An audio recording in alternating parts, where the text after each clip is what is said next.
Et si je te disais que l'atteinte de l'échec musculaire n'est pas si important que ce qu'on pensait?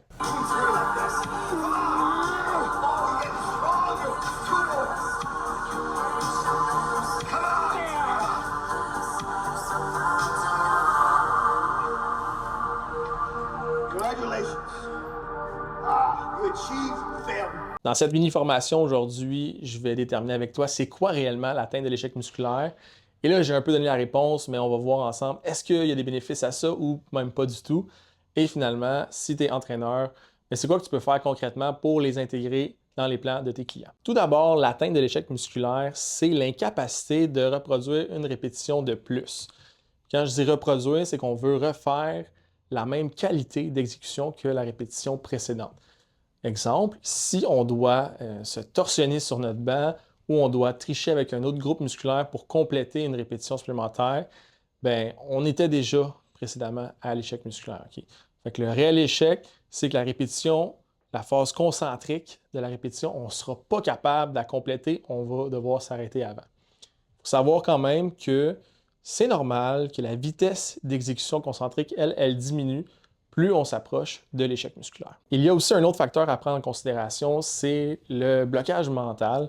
Si je te donne l'exemple où un entraîneur est derrière toi à te pousser pour en faire plus et que toi, tu pensais dans ta tête avoir atteint l'échec musculaire, que finalement, la présence du coach fait en sorte que tu peux en faire plus, ben finalement, tu n'étais pas réellement à l'échec musculaire et c'est ça qui se produit la plupart du temps dans les gyms, on s'arrête alors que si on avait quelqu'un qui était là à nous pousser pour aller plus loin, ben on en ferait plusieurs autres répétitions de plus. Donc, l'échec, il faut aussi tenir compte de l'aspect mental derrière ça. Il faut essayer d'inhiber ça et de pousser encore plus loin. Maintenant qu'on a établi ensemble les bases d'un réel échec musculaire, je vais vous introduire au principe d'Henneman. C'est un principe physiologique qui stipule que le seuil d'activation des fibres musculaires de type 2B requiert plus de force, donc plus d'intensité pour être recruté.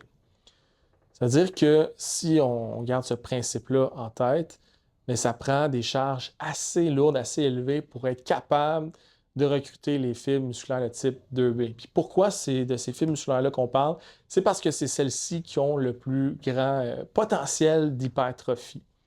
Quand on prend des séries assez légères, des séries de 15, 20, 25 répétitions, ben c'est là que c'est important de se rapprocher plus de l'échec musculaire parce que les 10-15 premières répétitions, l'intensité n'est pas assez élevée pour aller solliciter les fibres musculaires de type 2B. Au cours des dernières années, on a accumulé plusieurs études intéressantes où on comparait des séries où on allait à l'échec musculaire à d'autres séries où on gardait 1 à 3 répétitions en réserve.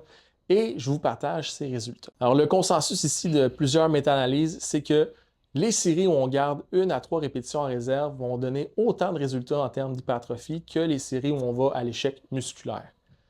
Alors, pourquoi aller jusqu'à l'échec musculaire quand on sait que des séries à l'échec musculaire vont créer plus de fatigue neurale, plus de fatigue musculaire et vont demander beaucoup plus de temps de récupération, mais aussi beaucoup plus de... Ça compromet beaucoup plus la récupération entre les séances d'entraînement. Dans certaines situations, comme je viens de parler au niveau des séries avec des charges assez faibles, donc on parle de séries de 15 répétitions et plus, on a intérêt à aller près de l'échec musculaire jusqu'à l'échec musculaire pour s'assurer de recruter les fibres musculaires de type 2B. Autrement, si on a une clientèle qui est très avancée, des athlètes, ça peut nous permettre d'aller outre certains plateaux d'entraînement. C'est aussi un excellent outil pour tester notre réel échec musculaire parce que si on n'est jamais allé jusque-là, ben on ne sait pas elle est où notre limite à se garder 1, 2, 3 répétitions en réserve. Et aussi, il faut noter qu'on veut absolument prioriser les exercices d'isolation pour atteindre l'échec musculaire. On ne recommande pas d'y aller avec des exercices plus articulaires comme le squat, le bench, le deadlift, où c'est pas mal plus possible qu'on aille chercher d'autres groupes musculaires adjacents pour venir compléter une répétition. Si tu es coach, il y a un aspect super intéressant de l'atteinte d'échec musculaire pour tes clients, c'est de savoir à quelle intensité ils s'entraînent puis d'être capable d'avoir un repère d'intensité. Parce qu'on le sait, il y a beaucoup de nos clients qui n'ont pas connaissance de jusqu'à où peuvent pousser. Et c'est pour ça que je vous recommande d'avoir des vidéos d'exécution d'exercices de vos clients de temps en temps, de l'exiger pour avoir une idée de à quel point ils sont capables de pousser et jusqu'à où ils vont près de l'échec musculaire. Et si vous êtes capable de repérer justement dans une série que vous regardez en vidéo qu'il en restait des répétitions en réserve et qu'il en restait pas mal, ben c'est là qu'on peut amener nos clients à pousser plus. Et s'ils ont besoin aussi, c'est les accompagner dans des séances privées et là, de leur montrer réellement c'est quoi une intensité élevée puis c'est quoi se rapprocher réellement de l'échec musculaire.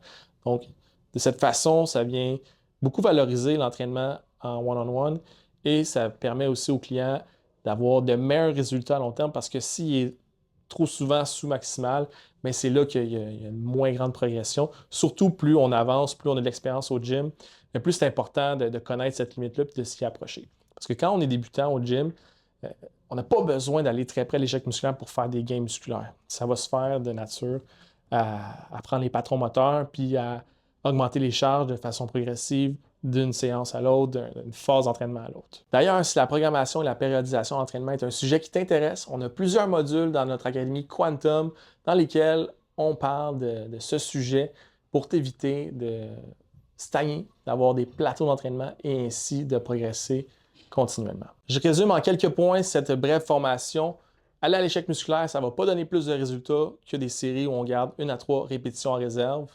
L'échec musculaire demande beaucoup plus de récupération au système nerveux et au système musculaire. L'échec musculaire, c'est simplement un outil et ce n'est pas une règle absolue. Et le plus important à retenir, c'est de savoir à quoi ça ressemble l'atteinte de l'échec musculaire, connaître cette limite-là et ainsi, on ne franchit pas la limite inutilement et on a autant de bénéfices que si on l'avait atteint.